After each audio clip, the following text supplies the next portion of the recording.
speaker, and I know you've all been staying in your seats, and I thank him for letting us save him for last, because we knew you would stay in your seats. Baratunde Thurston is a comedian. He's the author of the New York Times bestseller, How to Be Black.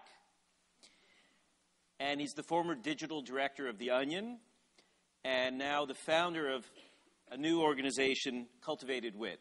And he's going to talk to us about how to think about the future. Baratunde.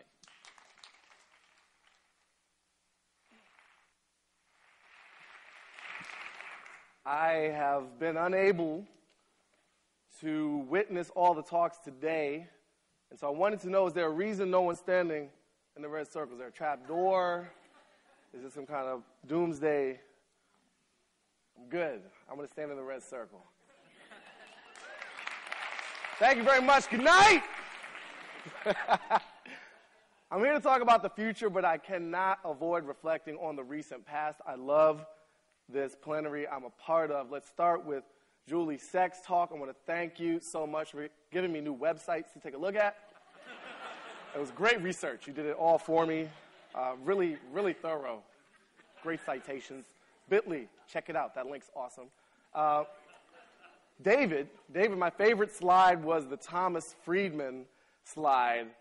And an overindulgent endorsement of Americans-elect, Thomas Friedman managed to use the word flatten, which I thought was great, and endorse drugstore.com for some reason. That was a weird, I don't know how much they paid him for that. We should ask him all about that. Mayor Alex, Mayor, you're so positive on humans. It's nice. I remember that. I remember that day. That one day I felt good about people. I think it was Tuesday. Somebody didn't punch me. It was great. It was a great day. No, I found a little loophole in your talk. You said the people who, don't believe in listening to the other side, they're going to have to go. So you're basically intolerant toward the intolerant. You put yourself in quite a box. Good luck getting out of that one. By the way, I met a mayor recently. I met the mayor of Gaithersburg, Maryland. And, wow, he's got groupies. Yo, how's my life? That's just amazing. That's great. I got to tell him, and I can, because I met him at the Gaithersburg Book Festival. Dude. I'm just going to say, I feel like there's a trigger word in this Gaithersburg. That opens the trap door. Now, the mayor was really excited about the book fair for obvious reasons. It's a cult.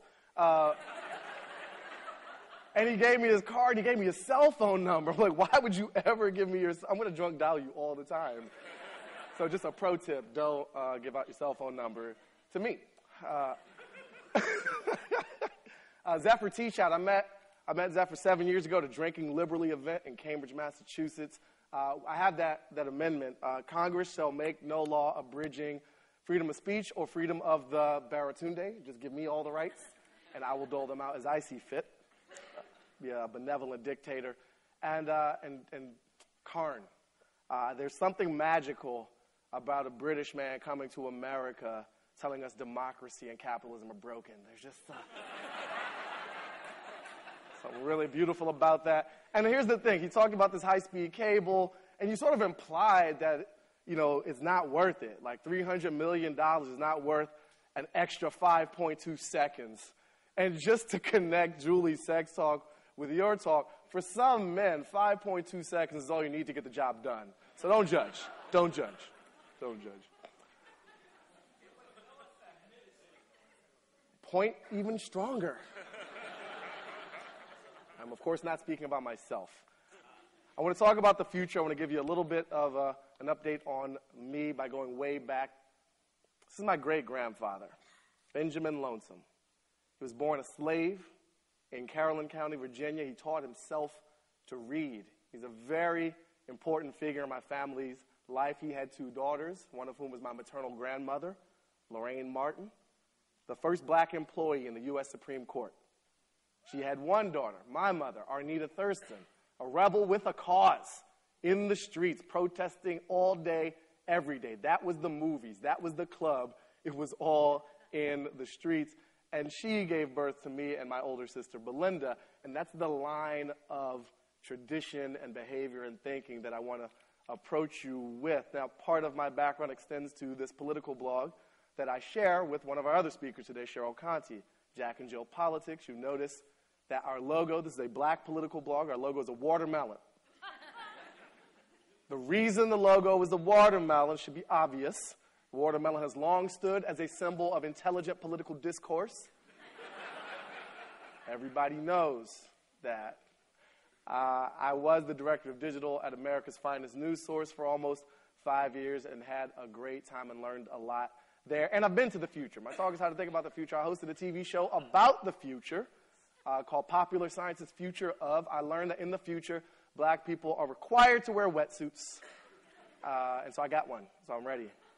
You heard about the 400 parts per million. It's coming. Get your wetsuit, people. Get your wetsuit. I also was a PowerPoint specialist. The other name for this job is strategy consultant. I got really amazing at PowerPoint and Excel. I could have built Facebook out of Excel. I was very good. Very futuristic. But I worked in telecommunications and the media and the future of everything. Like, I know a lot of weird acronyms I shouldn't know, like PSTN, TDMA, and weird stuff like that. And so that's where we're coming from. I wrote this book, How to Be Black. Very simple marketing message. Let's just get that out of the way. And I'm doing this now. You want to see that one again? You want to see that one again? I like that. That was my favorite. Because it works, because guilt sells. You should do that. You should do that. So here's the world as I see it, in part. We have an increase in the speed, the volume, and the sources of information. We are overwhelmed. We are drowning, and this creates a challenge of trust. Who do you turn to? Where do you go? The beauty of the internet, everybody has a voice. The horrific annoyance of the internet. Everybody has a voice. Maybe some people shouldn't be heard. Not you. You should be heard, sir. Thanks for pandering. Thank you so much.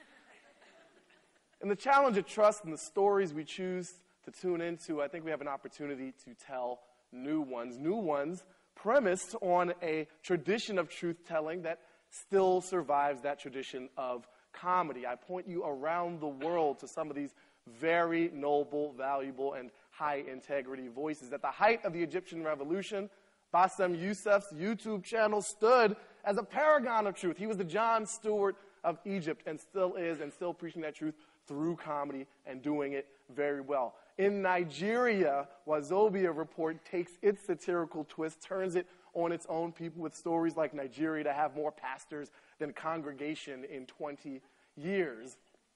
In Venezuela, this story was very recent from El Cheguire Bipolar. Basically, the headline says, this presidential candidate broke the record for undeliverable promises, surpassing 10,000. Hugo Chavez held the record previously at about 9,700. This guy did it in 10 minutes alone. And in Afghanistan, they have their own version of The Office. The show is set in the Ministry of Sanitation. They deal with corruption, violence, explosive devices, and sexism, consequences to the comedy. The show's doing so well, the actual British ambassador himself will play himself in the next season of the show because he wants to be a part of that conversation because that's how real it is over there. Now, where do we go from telling stories? The magic of this gathering, the magic of the tools we've been talking about, we can go from telling stories to experiencing and living them. And I'll share one absurd example.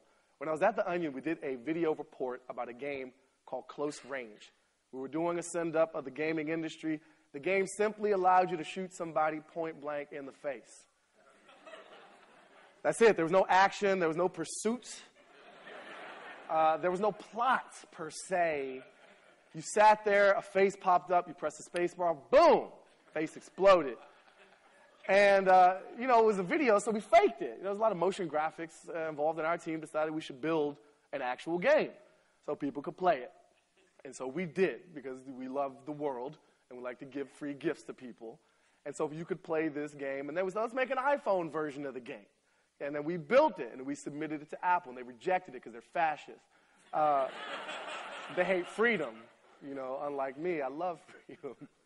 Now, that's a ridiculous example, but the idea that the amount we had to leave to our imagination can now be substituted for actual interactions is becoming more and more of a reality. We have the tools to build the worlds we have so imagined at a much lower cost than actual physical construction.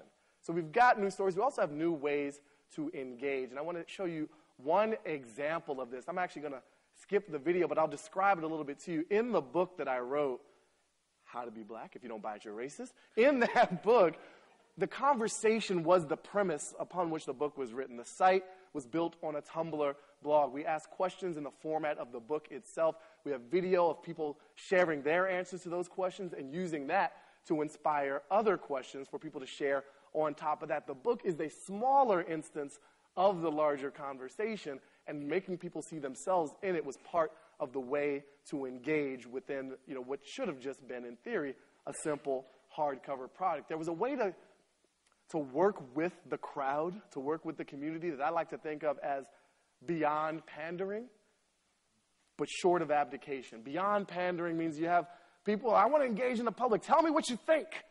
Just an open box to spew nonsense. It's called YouTube, right? Comments on YouTube. Just share something. That's vague and undirected and often unproductive. Abdication means do my job for me. I don't want to do anything. You sit there and build the whole business and the whole library. In that in-between space is where the magic and the fun of it really happens. There's one just adorable engagement example that I love to show. This is a woman with my book in Washington, D.C. at a Starbucks. It looks like she fell asleep reading the book.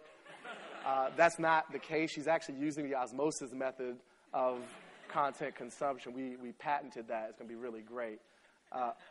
The other fun bit of engagement that we got out, and this was my favorite example of what others were saying around the book, and I will read it aloud for those who can't see or tuning in later. My girlfriend is Chinese, and I'm half Jamaican, half regular black. I think our kids might end up Dominican or something. I like to deconstruct that a little bit on the notion of regular black. For me, that evokes the concepts of diet black or black zero, a failed 90s experiment in black clear. Obviously, the Dominican reference is to skin tone and racial mixing. But I like to think their kids will actually be Dominican, like they'll love mofongo and baseball. Or something. You won't even have a kid. You'll give birth to a banana. Anything's possible. Anything's possible in this crazy post-racial future. So, fun engagement. And it's like democracy. What I mean by that, we often simplify democracy to, voting. Right? We often simplify engagement to commenting or clicking on this. There's a wide world of democratic activities that include civil organizations, participation, attendance of meetings, all the things Mayor Alex wants you to do. There's a full range of that, and the things that Karn doesn't believe in anymore. And lastly, and this is where I'll leave you, new ways to share. We have new stories. We've got new ways to engage. We also have new ways to share, and this is somewhat cryptic. Let me break this apart. These are my advisings to you of things to pay a bit of attention to in the tool space. Nodes, Plexus, Attentively, Skillshare. What we have is not only an overwhelming amount of information, new stories, new ways to engage and build motivation and movements around causes, but who do we connect those to? We're hyper-connected to so many people. Our minds were not designed to keep up with all of that. Enter software to some degree.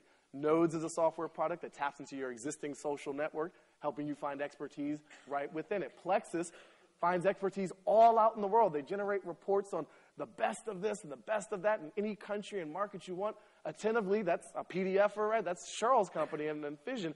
They help you with your mailing list. You listen to your subscribers to help engage with them on their terms. And then Skillshare, totally different direction. Teach anything you want. Share what you know in a physical platform, in a physical venue for anyone who has ears to hear and the will to show up. Those are my brief thoughts on the future, but mostly we're all going to be Dominican.